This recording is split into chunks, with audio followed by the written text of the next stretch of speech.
Okay, so let's say a word about meditation 2. Now, if you remember from last time, when we ended with meditation 1, we were in a pretty bad predicament. Meditation 1 was about trying to find some certainty in our beliefs. And the method was choose some belief and see if you can doubt it. Right? If that belief proves to be dubitable, well, that doubt, just by the definitions of certainty, means that it's not certain. Right? And so I have to throw it out and start again. And we found, in fact, that Descartes doesn't just sort of choose beliefs at random to toss out.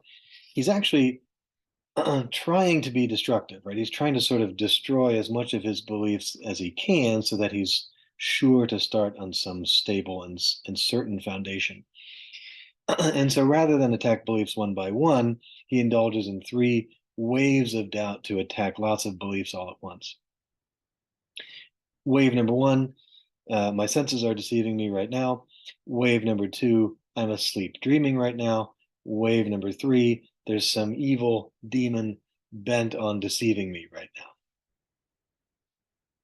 now. And so it certainly looks as though very few beliefs are going to survive this kind of onslaught. You can doubt pretty much anything if you think about it, right? But there's something that survives.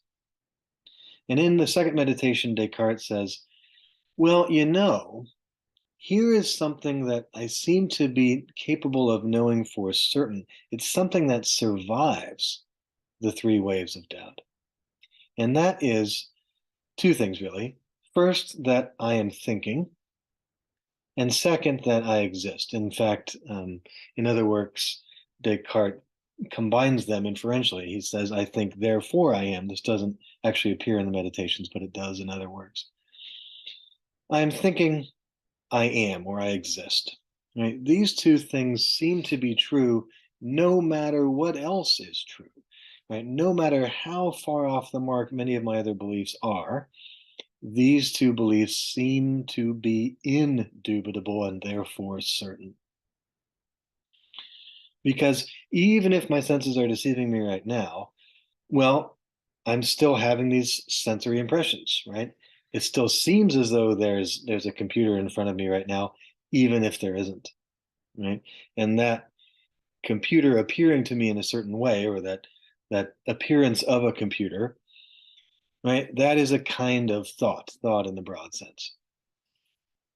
Moreover, even if I'm asleep dreaming right now, well, dreaming is a kind of thinking, right? At least it's a kind of mental activity. And that mental activity would have to be in place if I am in fact asleep dreaming right now. And finally, even if I'm being deceived by some evil demon right now, well, to be deceived is in part to think something false, right? And I can't think something false unless I'm actually here around to think. Okay.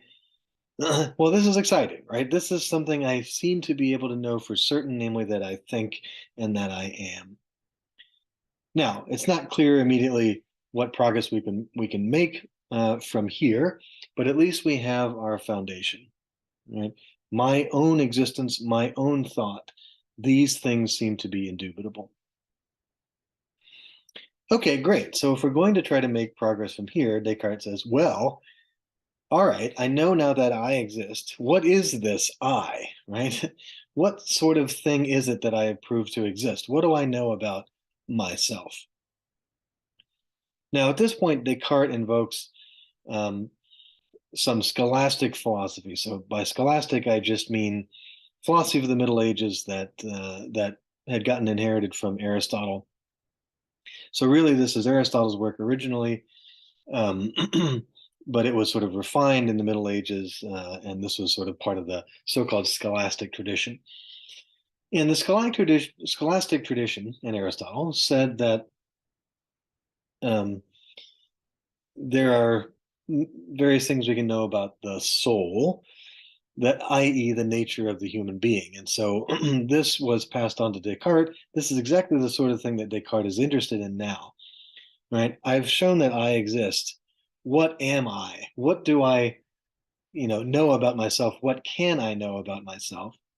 Well, here is some, philosophy from before my time that had things to say about what a human being is, right? So I'm going to lean on that and see if there's anything in that bit of philosophy that I can use here, right? So Descartes says, well, what did I formerly believe myself to be? Formerly, as in before I engaged in all this hyperbolic, excessive doubting. And he says, well, I formerly believed that I had a soul and that the soul had various parts or aspects to it. Now, here is the sort of scholastic tradition rearing its head. The scholastics said, well, a soul is a kind of principle of life, right? It's the thing that distinguishes living things from non-living things. And so by this definition, notice, right, anything that's alive will have a soul, including plants, including animals, right? All animals, all plants, and of course, all human beings as well. And what the scholastics had said was, well, plants have a kind of rudimentary soul, right? They have a kind of principle of life. They're not dead, they're not non-living things, and they have a kind of soul. And the soul that they have is the sort of soul that is capable of things like uh, reaching out for food and feeding the body of the plant, right? Plants have what is sometimes called a vegetative or a nutritive soul, right? There's not much there, but nevertheless, the plant does seem capable of, using its roots to find food, feeding itself. It's capable of growing, right? Plants seem to have that ability, if nothing else. And moreover, animals seem to have that ability, and human beings seem to have that ability as well, right? So this sort of primitive, if you like, first level of the soul is something that's common to all forms of life. Now, animals add something on top of that. And if you think about the difference between animals and plants, well, I don't know. This has obviously gotten much more complicated in today's biology. In fact, these days, I think lots of biologists say that there are 4 or 5 different kingdoms of life. Uh, I don't know. Besides plants and animals, maybe there are things like Protista or Monera or whatever. Um, Aristotle certainly didn't have that complex understanding of uh, the bio world. He's just got plants and animals and human beings. And he says, well, one thing that animals have that plants don't is the capacity to move around, right? They have the capacity for locomotion. And moreover, as sort of a concomitant to that, what sort of goes along naturally with having the ability to move around is the ability for sense perception, right? Animals can see, they can hear, they can smell. And all of these things go along naturally with being able to move around in place, right? Because if I'm able to see potential mates or smell potential food sources or hear potential enemies, whatever, right? All of those things are useful to my survival as an animal.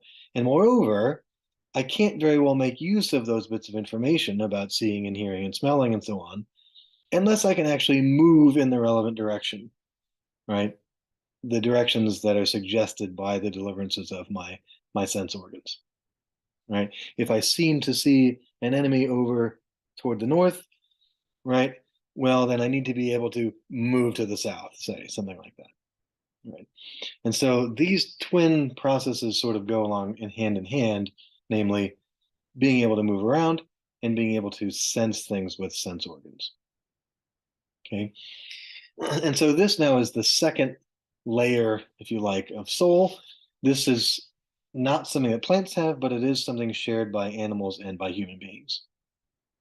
Right? So animals and human beings have both a nutritive or vegetative soul and let's call it a perceptive soul, this capacity for sense perception. Aristotle and the scholastics said, of course, humanity always on the top, right? This is sort of the classic humanistic picture of the world. Humans, in addition to the nutritive and the perceptive parts of soul, also have a capacity for thought, right? And of course, this is the idea that what makes humanity special is its capacity for thought. Again, many of these ideas are now thought to be a bit outdated. Most people these days think, well, maybe it's true that ants and earthworms don't think a whole lot, but gee, what about dogs? What about dolphins? What about apes? Right? Those animals seem to have at least some capacity for thought, right? So again, this is somewhat old-fashioned perhaps, but according to the scholastic tradition, right, humans have the capacity for thought, non-human animals do not. Okay. And in fact, Aristotle makes a lot of this in some of his own work and says, well, this is really the thing that distinguishes humanity from everything else. This must be related to um, what humanity is all about. And in fact, interestingly enough, Descartes, though in many ways he's a kind of revolutionary radical thinker, actually goes along some of this route himself, and he starts to decide that um, thought really must be essential to humanity. More on this in just a minute. Okay, so Descartes is thinking about this old picture of the soul, right? This is what I used to think about what I was, or at least the kind of thing that I am, before I started engaging in all of these doubts. Can I know any of those things about myself, right? I know that I exist. Can I be equally certain about this idea, this picture of what a human being is that I've inherited from the scholastics who inherited it from Aristotle? And he says something very sort of interesting here. He says, well, the first two parts of soul, the vegetative bit and the sensitive bit, or the perceptive bit, those things seem to require the possession of a physical body, right? The idea of nutrition, of vegetation, of accreting bits of food to my body and growing, literally growing, right? That aspect of soul doesn't make any sense unless I've got a physical body that can be fed, that can be nourished, that can grow. And when it comes to the sensitive perceptive bit, right, again, sense organs are bodily things, right? I can't see without eyes. I can't smell without a nose, right? And so the assumption that I've got that kind of aspect of soul seems to require that I also have some physical body that's doing the sensing, okay? Or by the, structures of which I am doing the sensing, if you like, okay? And Descartes says, well, in as much as those things require body, um, I can't really be certain that any of those things applies to me because body itself is uncertain. Descartes thinks he's proven that he exists. He doesn't therefore think that he's proven that his body exists, right? And he's entertaining the idea that maybe he exists only as a kind of immaterial soul, right? Well, why not? Even if I were an immaterial soul, it seems like I could still have thoughts about mathematics, and I could still imagine that I'm having certain perceptions. I can imagine that I'm having a pain in my foot, even when I have no foot at all. At one point, Descartes talks about the sort of ghost feelings of people who've had body parts amputated and so on. This is true, right? People who've had arms amputated sometimes report feelings of a sort of itchy arm or something like that, right? So you can have all of these sensations without actually having the requisite body parts that they seem to suggest, right? So I can't be certain that I have a vegetative aspect of soul because I can't be certain that that's actually hooked up to some body that's helping it to grow and so on. Moreover, I can't be certain that I have a kind of sensitive aspect of soul because I can't be certain that I have some body with sense organs that are helping that sensitive aspect of soul to produce impressions and so on. I've got the impressions all right, but I'm not certain that those are connected to some physical body. Now, what about the last aspect of soul? What about the aspect of soul that's just about thinking or reason? Well, Descartes says that actually seems to be the very thing that I've discovered to be certain, to be indubitable, right? It seems like I can't doubt that I am thinking. It seems like I can't therefore doubt that I have that aspect of soul, right? And therefore, that aspect of soul doesn't seem to require body at all, right?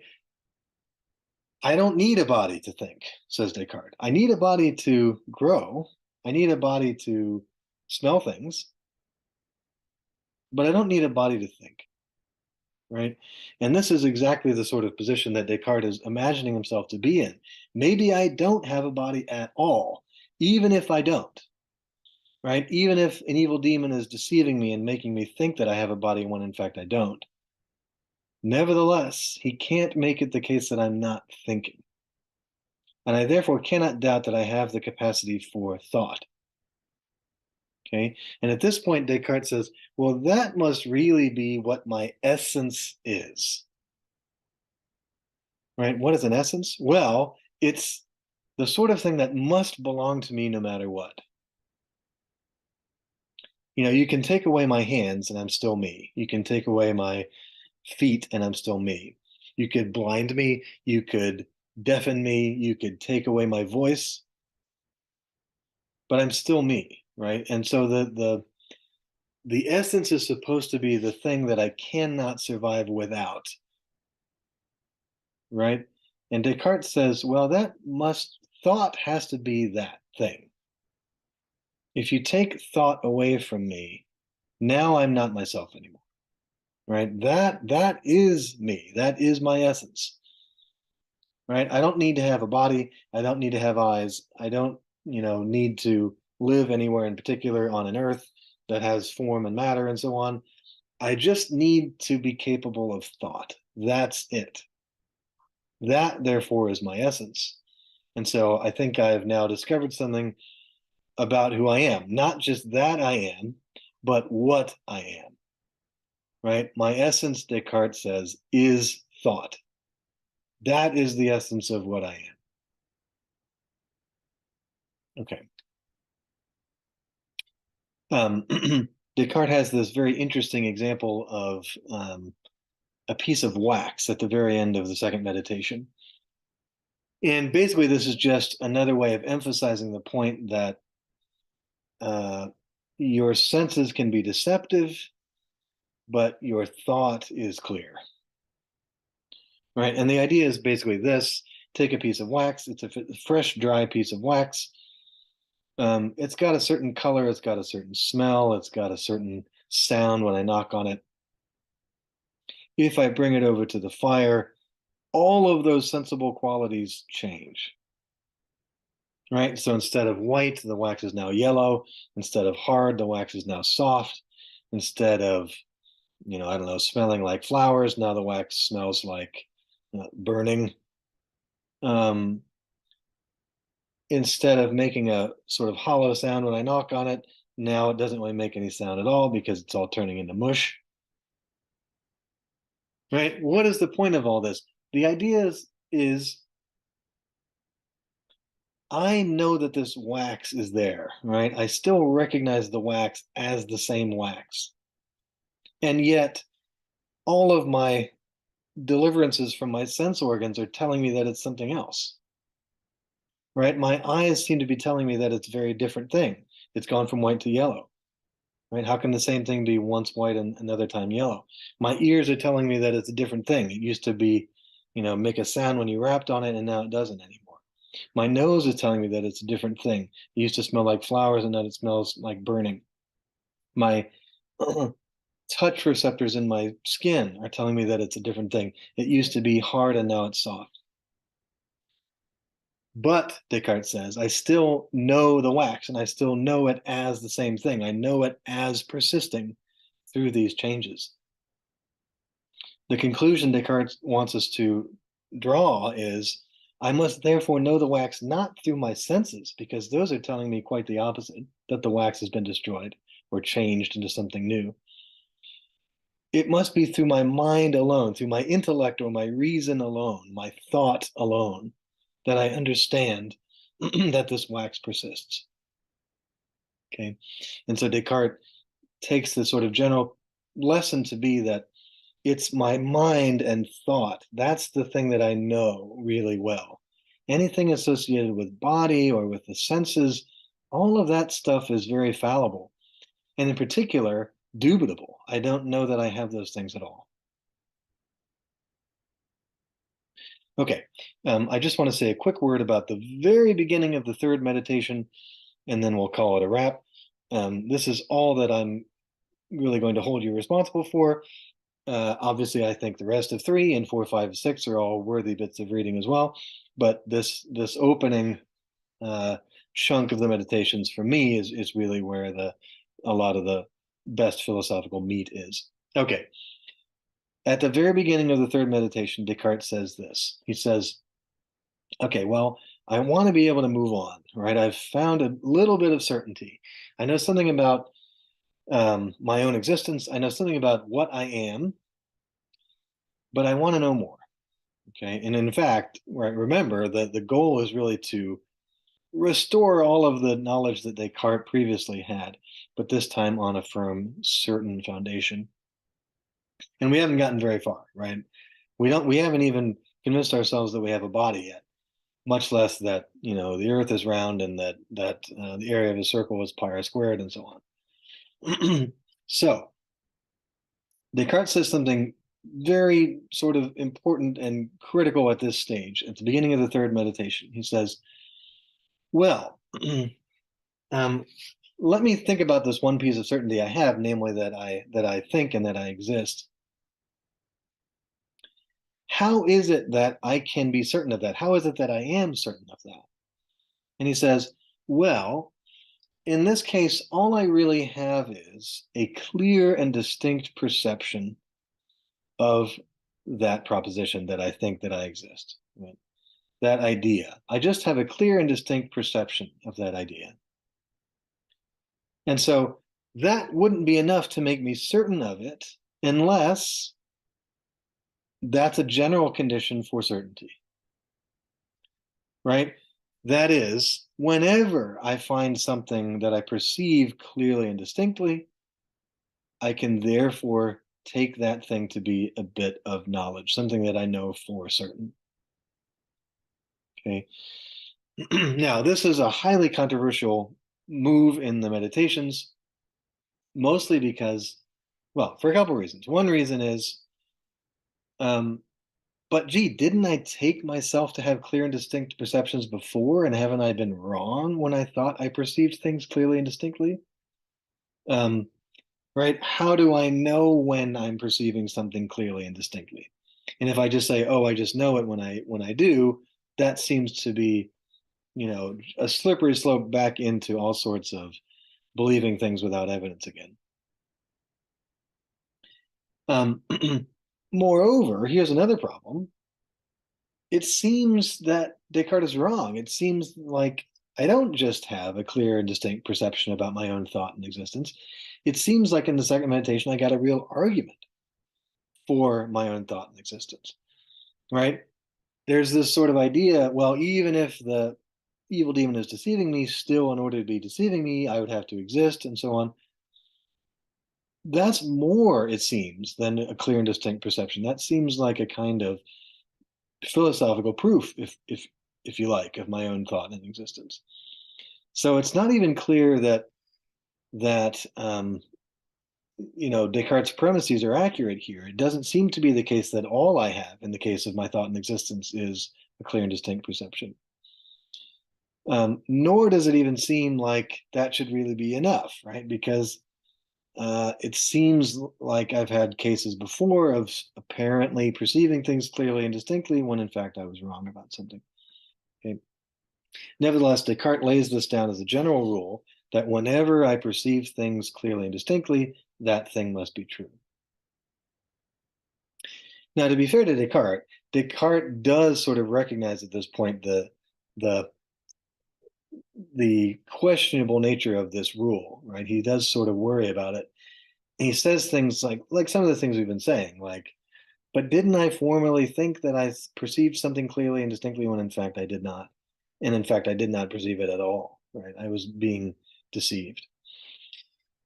And so at this point, Descartes says, okay, well, really what I need to do now then is to try to disprove that evil demon hypothesis.